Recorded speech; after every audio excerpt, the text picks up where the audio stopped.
Bonjour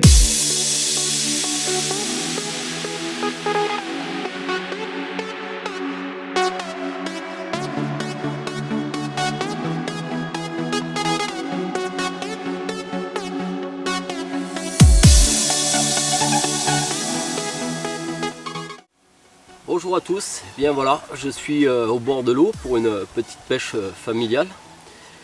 Donc ce matin j'avais vraiment pas envie d'y aller, donc mes enfants se sont réveillés, papa, on a envie d'aller à la pêche.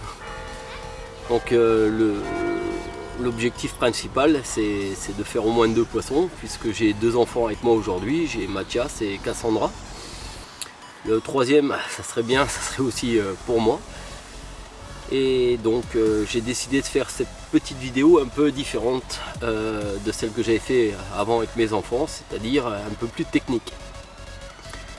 J'ai eu pas mal de MP qui m'ont demandé comment j'avais procédé pour faire mes poissons. Donc je vais vous expliquer un petit peu. Là je me retrouve sur un petit étang de quelques hectares, où j'ai sélectionné une zone de vase. Pourquoi la vase? Parce que il commence à faire très frais et la vase reste chaude puisqu'elle est toujours en activité de fermentation, et les carpes aiment bien poser le ventre dessus vu que c'est plus chaud et arrivent plus facilement à digérer. La deuxième chose, comme c'est une zone qui est plus chaude, on va dire que tout ce qui est crustacés, écrevisses, escargots d'eau, tous ces petits crustacés là seront beaucoup plus en activité, beaucoup plus en vie plus longtemps avant de s'enfuir, de se cacher pour l'hiver. Donc les carpes le savent très bien et vont aller dans ces zones de vase.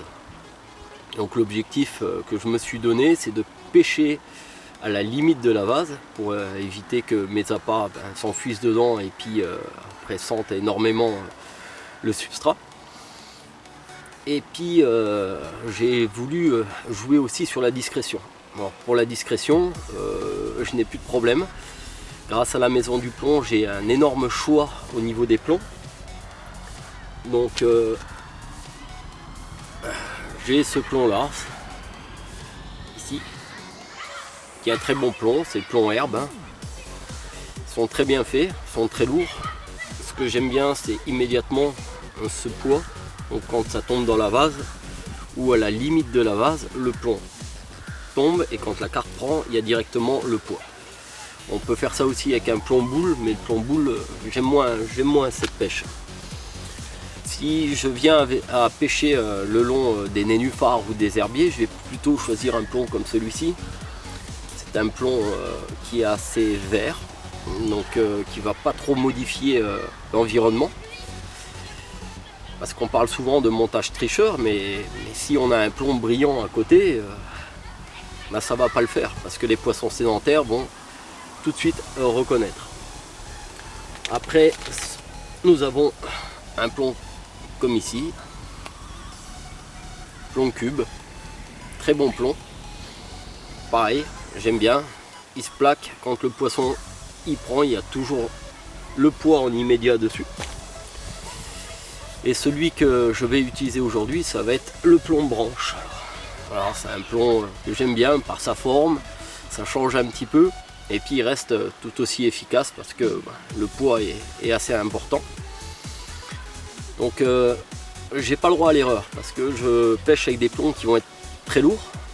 Comme ici c'était déjà un 140 grammes et quand il y a la vase ça s'enfonce, donc il faut vraiment que mes tirs soient précis pour tomber sur le dur. On a aussi cette sorte de plomb, c'est un plomb mousse comme vous pouvez le voir. C'est du très beau travail, une très belle qualité. Pour le bas de ligne, alors là c'est toujours pareil, je pourrais vous dire voilà que j'utilise les meilleurs hameçons, etc.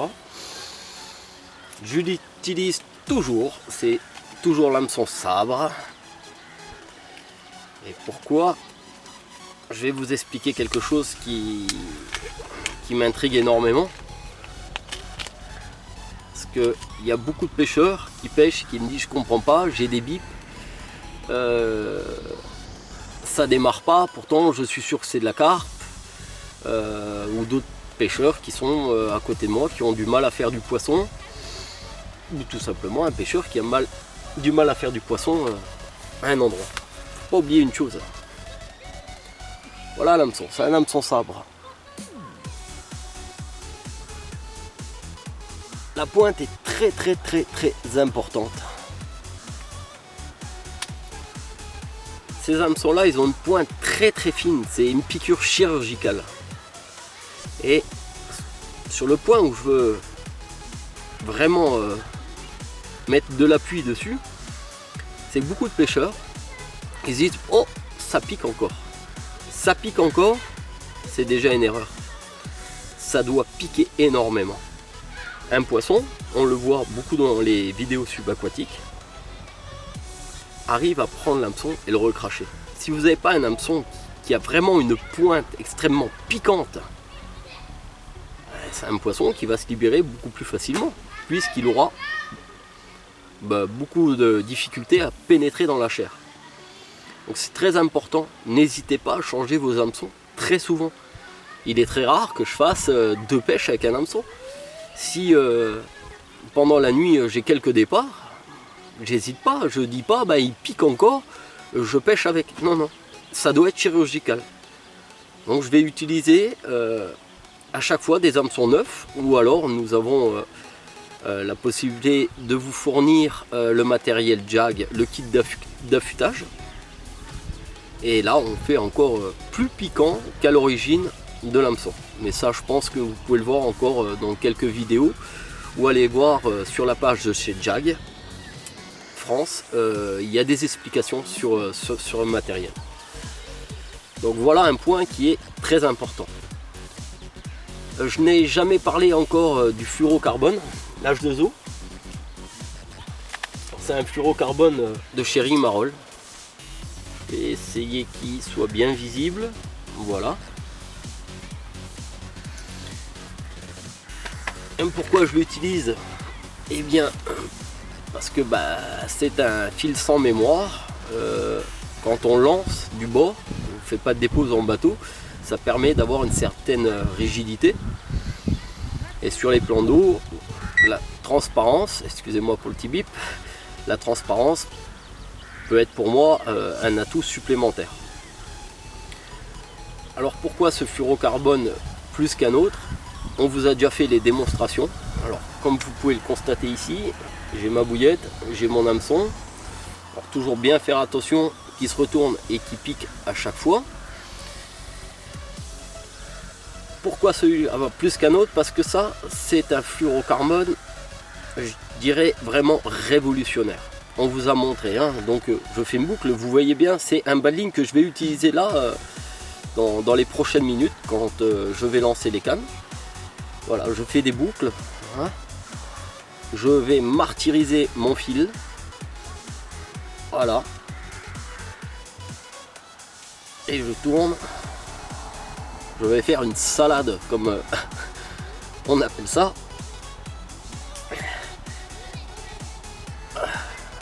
Voilà ce qui se passe.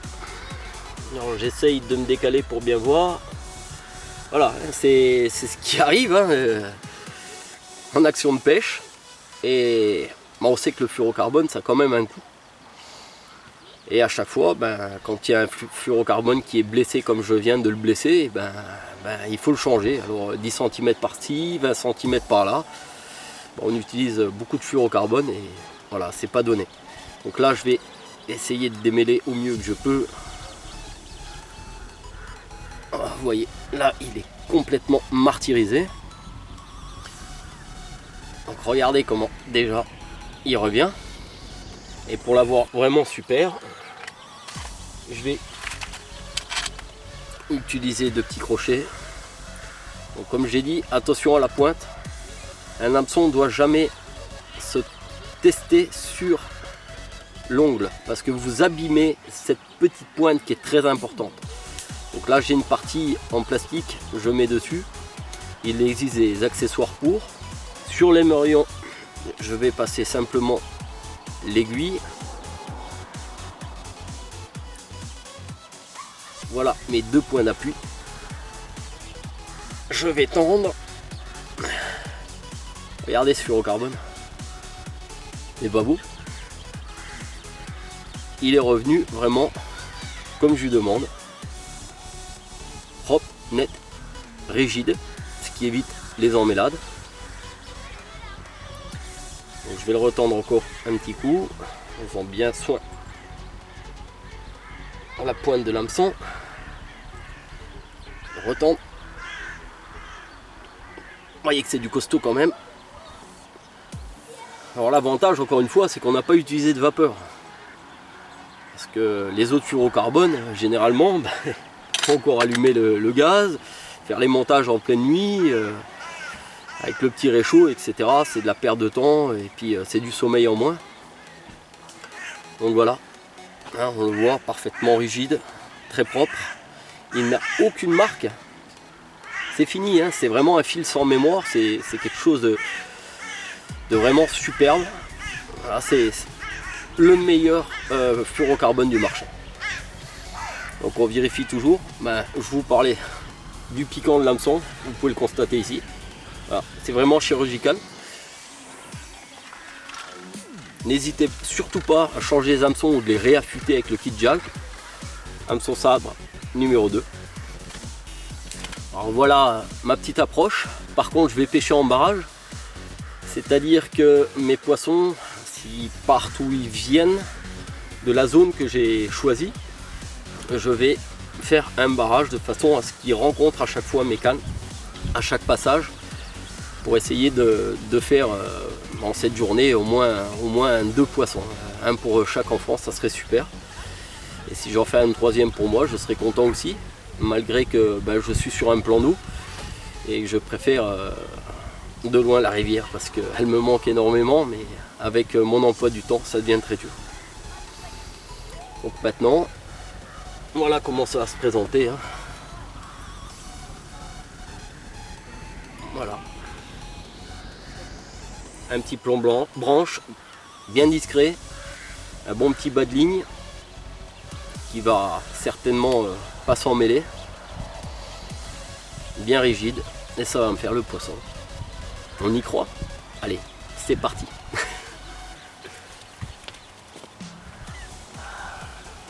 Vous êtes magnifiques tous les deux. Or c'est ta plus grosse? Combien de kilos elle fait? 15 kilos. Waouh! Félicitations mon chéri. Allez, petite photo souvenir. Viens. Bravo. Et moi, fais un bisou. Ah, fais un bisou à la tête alors.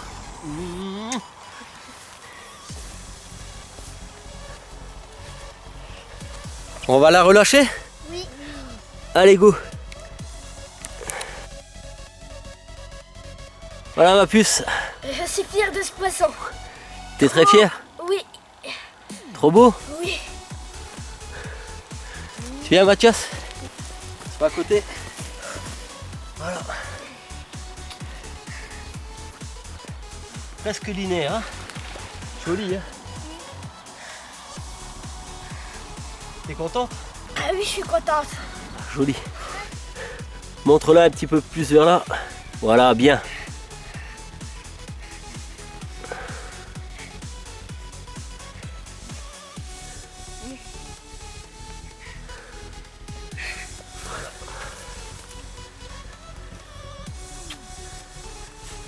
Joli.